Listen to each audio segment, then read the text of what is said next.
Chapter 5. Manjusri's Call on Vimalakirti. The Buddha then said to Manjusri, "You call on Vimalakirti to inquire after his health." Manjusri said, "World-honored one, he is a man of superior wisdom, and it is not easy to match him in eloquence. For he has reached reality and is a skillful expounder of the essentials of the Dharma. His power of speech is unhindered, and his wisdom is boundless. He is well versed in all matters pertaining to bodhisattva development, for he has entered the mysterious treasury of all Buddhas. He has overcome all demons, has achieved all transcendental powers, and has realized wisdom by ingenious devices, or upaya. Nevertheless, I will obey the holy command and will call on him to inquire after his health." The bodhisattvas, the chief disciples of the Buddha, and the rulers of the four heavens who were present, thought to themselves, "As the two mahasattvas will be meeting, they will certainly discuss the profound Dharma." So 8,000 bodhisattvas, 500 shravakas, and hundreds and thousands of devas wanted to follow Manjusri.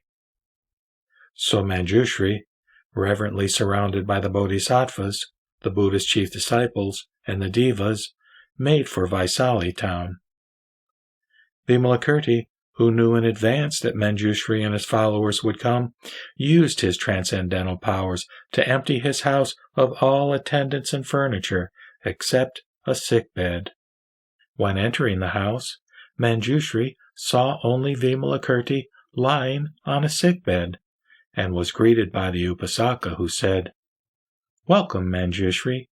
You come with no idea of coming, and you see with no idea of seeing." Manjusri replied, "It is so, Venerable Upasaka.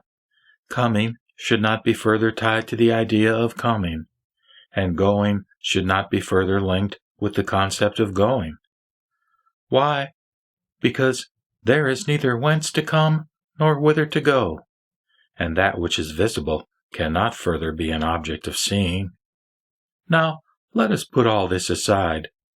Venerable Upasaka, is your illness bearable? Will it get worse by wrong treatment? The world-honored one sends me to inquire after your health, and is anxious to have good news of you. Venerable Upasaka, where does your illness come from? How long has it arisen, and how will it come to an end?" Vimalakirti replied, "Stupidity leads to love, which is the origin of my illness. Because all living beings are subject to illness, I am ill as well. When all living beings are no longer ill, my illness will come to an end. Why? A bodhisattva, because of his vow to save living beings, enters the realm of birth and death, which is subject to illness. If they are all cured, the bodhisattva will no longer be ill. For instance, when the only son of an elder falls ill, so do his parents, and when he recovers his health, so do they. Likewise, a bodhisattva loves all beings as if they were his sons. So when they fall ill, the bodhisattva is also ill, and when they recover, he is no longer ill." Manjusri asked, "What is the cause of a bodhisattva's illness?" Vimalakirti replied, "A bodhisattva's illness comes from his great compassion."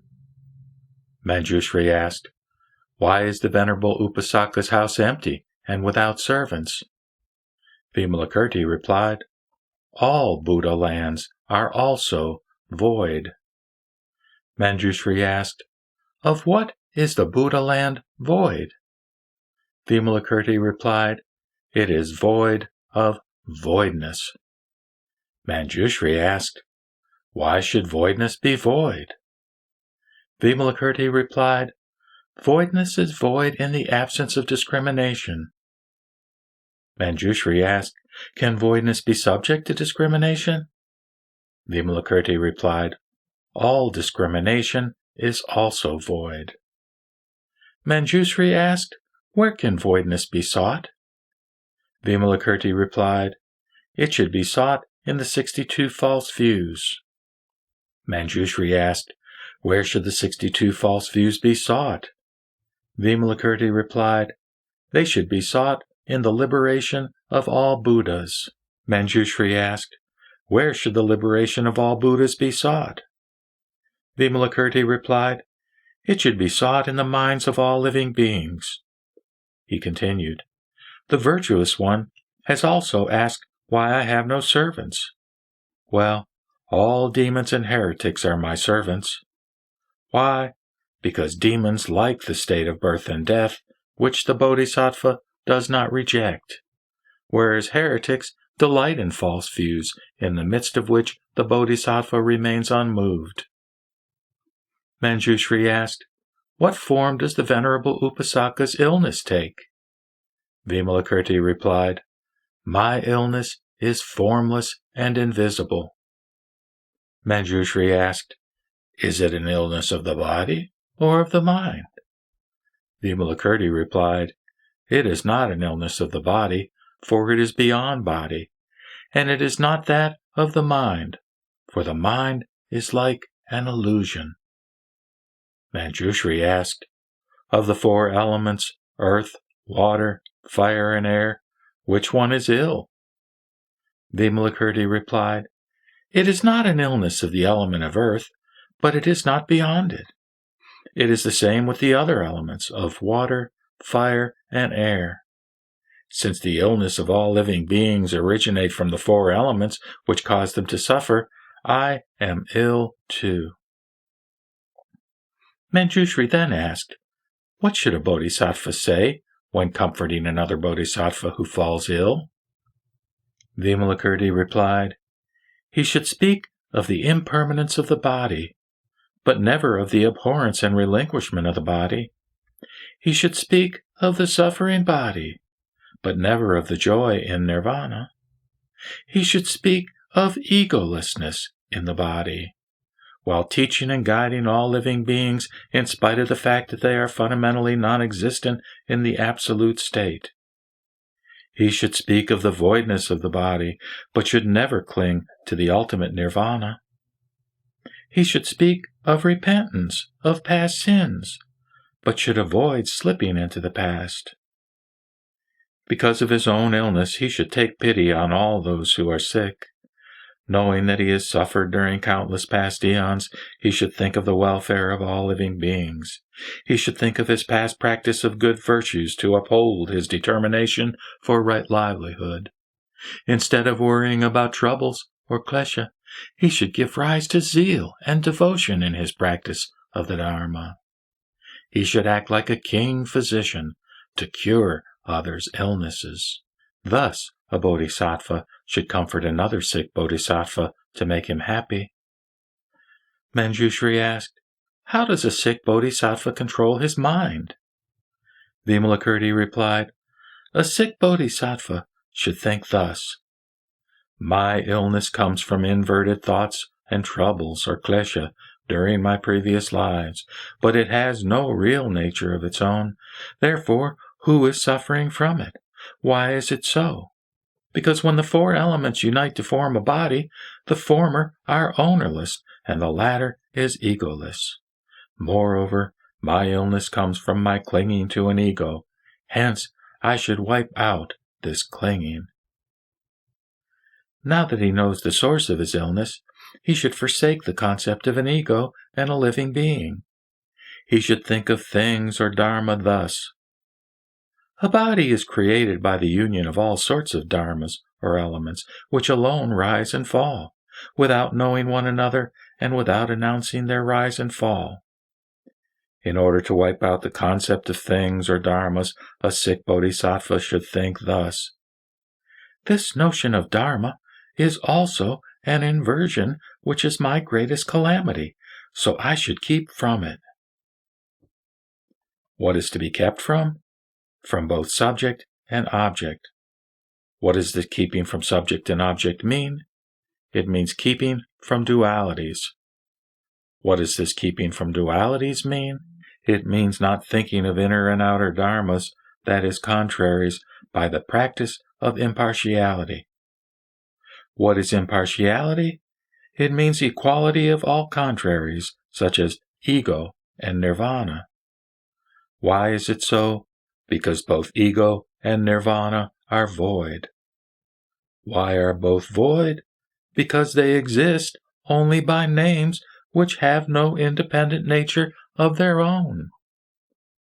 When you achieve this equality, you are free from all illnesses, but there remains the conception of voidness, which also is an illusion, which should be wiped out as well. A sick bodhisattva should free himself from the conception of sensation when experiencing any one of its three states, which are painful, pleasurable, and neither painful nor pleasurable feeling. Before his full development into Buddhahood, that is, before delivering all living beings in his own mind, he should not wipe out sensation for his own benefit with a view to attaining nirvana for himself only. Knowing that the body is subject to suffering, he should think of living beings in the lower realms of existence and give rise to compassion for them. Since he has succeeded in controlling his false views, he should guide all living beings to bring theirs under control as well. He should uproot their inherent illnesses without trying to wipe out non-existent dharmas, externals, or sense data. For he should teach them how to cut off the origin of illnesses. What is the origin of illnesses? It is their clinging which causes their illnesses. What are the objects of their clinging? They are the three realms of desire, form, and beyond form. By what means should they cut off their clinging? By means of the doctrine that nothing whatsoever can be found, and that, if nothing can be found, there will be no clinging. What is meant by nothing can be found? It means that, apart from dual views, there is nothing else that can be had. What are dual views? They are inner and outer views beyond which there is nothing. Manjusri, this is how a sick bodhisattva should control his mind. To wipe out suffering from old age, illness, and death is the bodhisattva's bodhi or enlightened practice. If he fails to do so, his practice lacks wisdom and is unprofitable. For instance, a bodhisattva is called courageous if he overcomes hatred. If, in addition, he wipes out the concept of old age, illness, and death, he is a true bodhisattva. A sick bodhisattva should again reflect, since my illness is neither real nor existing, the illnesses of all living beings are also unreal and non-existent. But while so thinking, if he develops a great compassion derived from his love for living beings and from his attachment to this false view, he should immediately keep from these feelings. Why is it so? Because a bodhisattva should wipe out all external causes of troubles while developing great compassion. For this love and these wrong views result from hate of birth and death. If he can keep from this love and these wrong views, he will be free from hatred, and wherever he may be reborn, he will not be hindered by love and wrong views. His next life will be free from obstructions, and he will be able to expound the Dharma to all living beings and free them from bondage. As the Buddha has said, there is no such thing as untying others when one is still held in bondage, for it is possible to untie others only after one is free from bonds. Therefore, a bodhisattva should not tie himself up with wrong views. What is tying and what is untying? Clinging to serenity or dhyana is a bodhisattva's bondage, but his expedient rebirth for the salvation of others is freedom from bondage. Further, he is held in bondage by wisdom which lacks expedient methods, or upaya, but is liberated by wisdom supported by expedient devices. He is also held in bondage by expedient methods which are not upheld by wisdom, but is liberated by expedient methods backed by wisdom. What is bondage by wisdom unsupported by expedient methods? It is bondage caused by the Bodhisattva's desire to embellish the Buddha land with merits in order to bring living beings to perfection while practicing for his self-control the three gates to nirvana, namely, voidness, formlessness, and inactivity. This is called bondage by wisdom unsupported by expedient methods. What is liberation by wisdom backed by expedient methods? It is liberation achieved in the absence of desire to embellish the Buddha land with merits in order to bring living beings to perfection, while practicing unremittingly for his self-control the three gates to nirvana, namely, voidness, formlessness, and inactivity. This is called liberation by wisdom supported by expedient methods, or upaya. What is bondage by expedient methods unsupported by wisdom? It is bondage caused by a bodhisattva's lack of determination to keep from desire, anger, perverse views, and other troubles while planting all wisdom roots. This is called bondage by expedient methods which lack wisdom. What is liberation by expedient methods sustained by wisdom? It is liberation won by a bodhisattva who keeps from desire, anger, and perverse views and other troubles while planting all virtuous roots which he dedicates to his realization of supreme enlightenment. This is called liberation by expedient methods sustained by wisdom. Manjusri, a sick bodhisattva should look into all things in this way. He should further meditate on his body, which is impermanent, is subject to suffering, and is non-existent and egoless. This is called wisdom. Although his body is sick, he remains in the realm of birth and death for the benefit of all living beings without complaint. This is called expedient method, or upaya.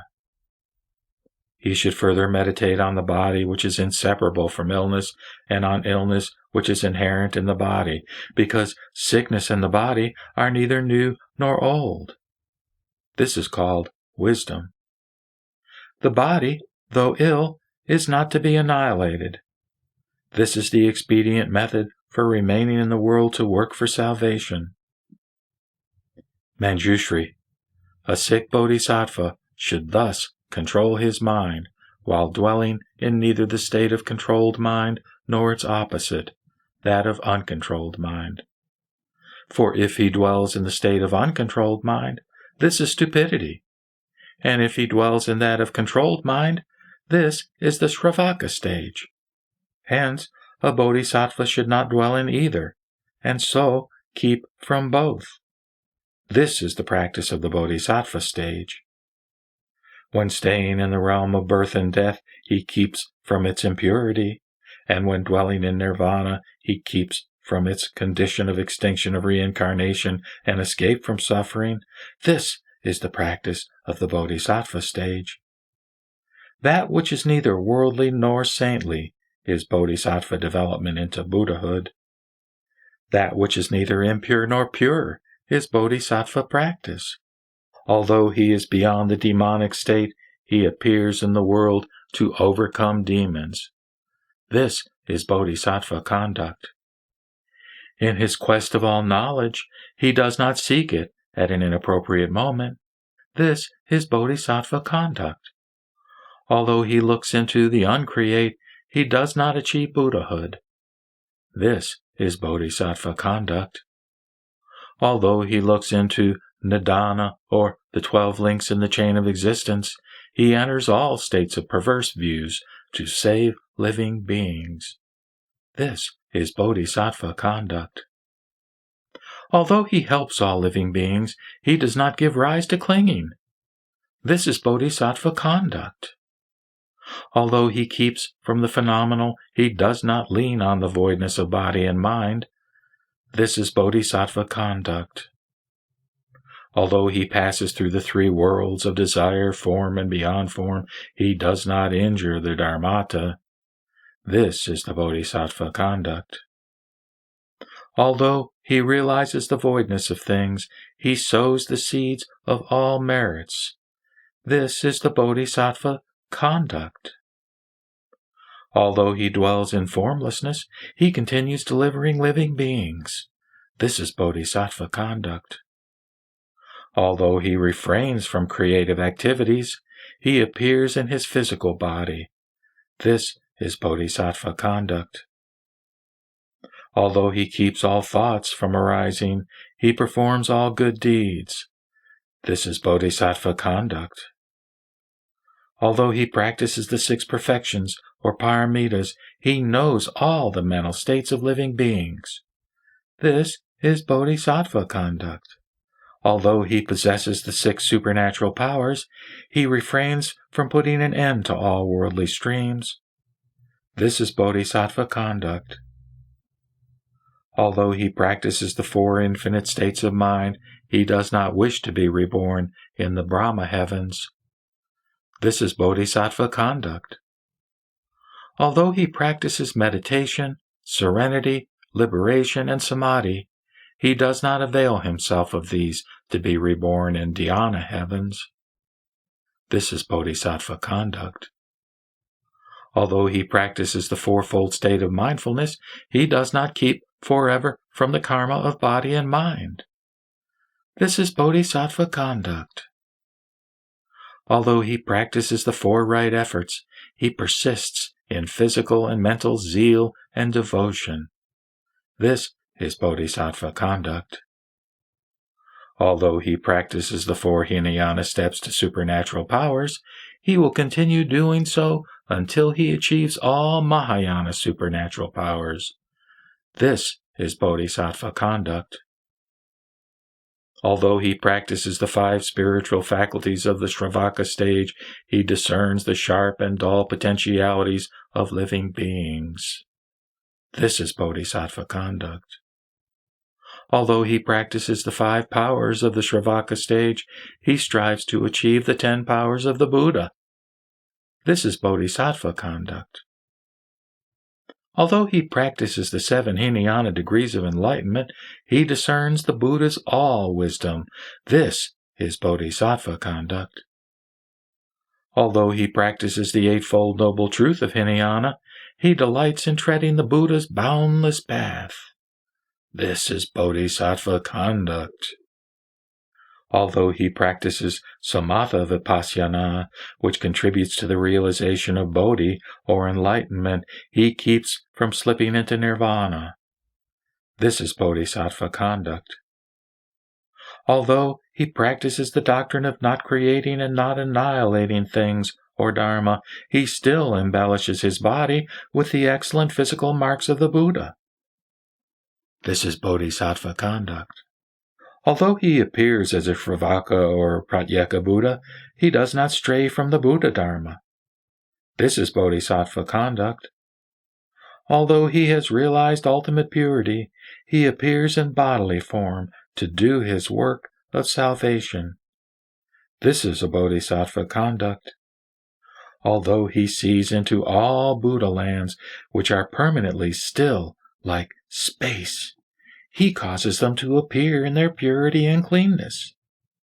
This is Bodhisattva conduct.